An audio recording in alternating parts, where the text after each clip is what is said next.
Nous partons sans jamais quitter notre maison. Qui sont-ils?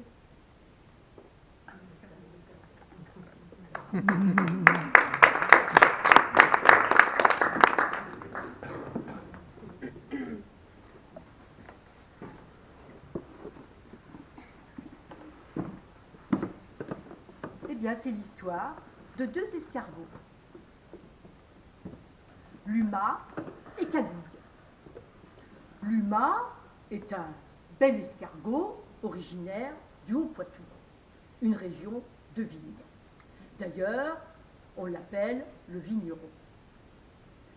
Luma a une coquille bien robuste, épaisse, de couleur fauve, mais il n'est pas très courageux.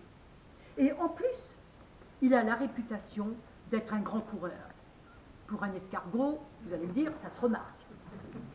Cagouille, elle, sa famille est des Deux-Sèvres.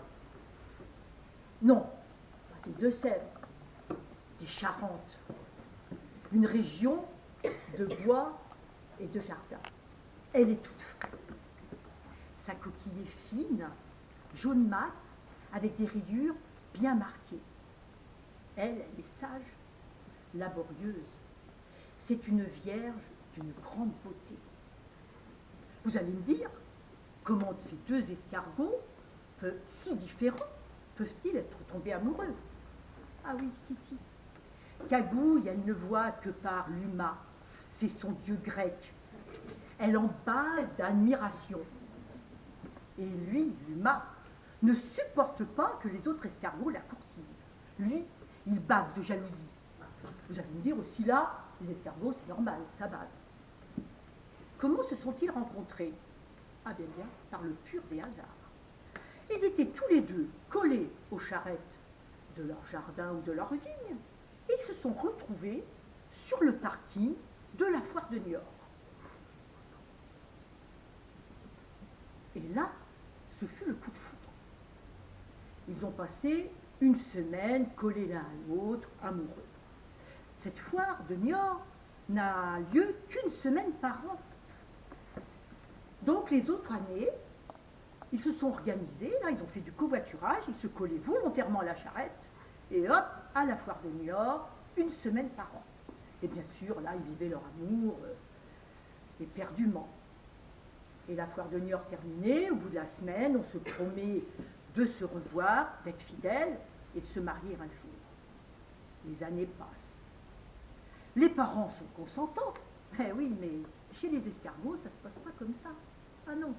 C'est la communauté des sages escargots qui décide qui seront les mariés de l'année. Donc, après quelques années, c'est leur tour. Alors là, tout de suite, on envoie les invitations. Luma, lui, invite les vignerons de la France, des Bourgognes, des Pays de Loire, des Bordeaux, bien sûr. Elle, Cagouille, elle invite les petits gris de Vendée, du Languedoc et de Normandie. Dès qu'ils ont reçu les invitations, les escargots se sont mis en route. C'est pénible le voyage avec sa maison sur son dos, en autocaravane, et c'est long. La date est décidée, ce sera le jour de la Samédard le Pissard, une journée pluvieuse depuis plusieurs années. Et puis, au château de la Motte-Saint-Thérèse, dans les Deux-Sèvres, à mi-chemin entre la résidence des deux familles. Le mariage a lieu, tous les escargots sont agglutinés, arrivent au bord du château, on attend que les grilles soient fermées et que les visiteurs soient partis. Et là, les milliers d'escargots hissent leurs tentacules pour voir le cortège qui commence à se former. Une tentacule? Oui, madame, tentacule. On va faire un peu de science. Les escargots, on dit cornes et antennes. Non, c'est un tentacule, en effet. Ils ont deux tentacules supérieurs pour voir et deux tentacules inférieurs pour sentir et toucher. Bon, revenons à nos moutons. Revenons à nos escargots. Donc, on en était où? On en était au mariage. Alors, le cortège se forme à partir de la grille du château. Là, les escargots lumas, musiciens, ont des brindilles pour jouer de la flûte. Ils ont pris des capsules de bière, bon, c'est pas très, et des coquilles de noix pour faire les tambours. Les cagouilles danseuses, elles, se mettent à avoir des positions lascives, elles font des danses orientales.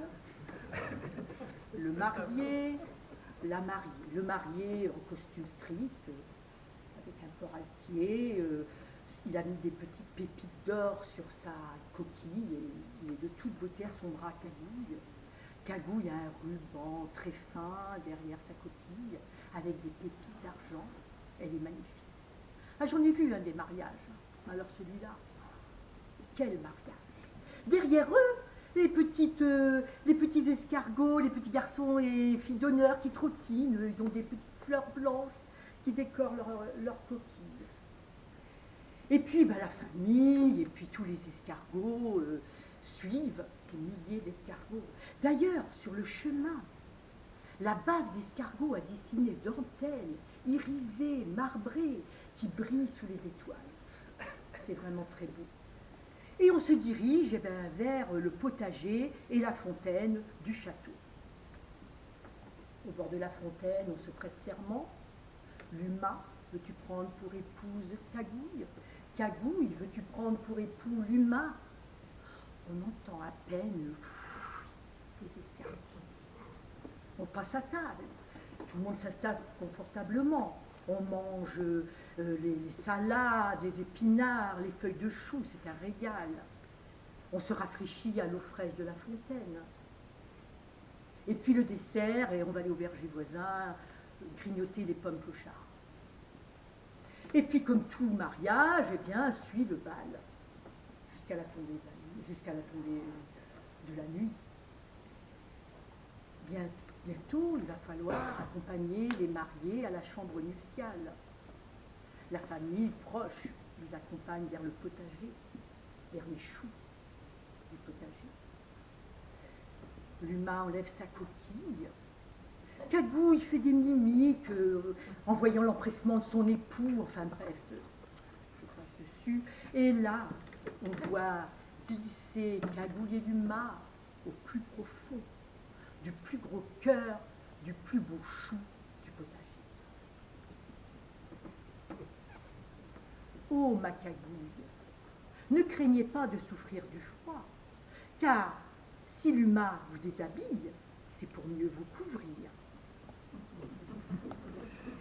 Vous croyez, après cette histoire, vrai, sachant que l'escargot est à la fois mâle et femelle, qu'ils ne peuvent pas en profiter?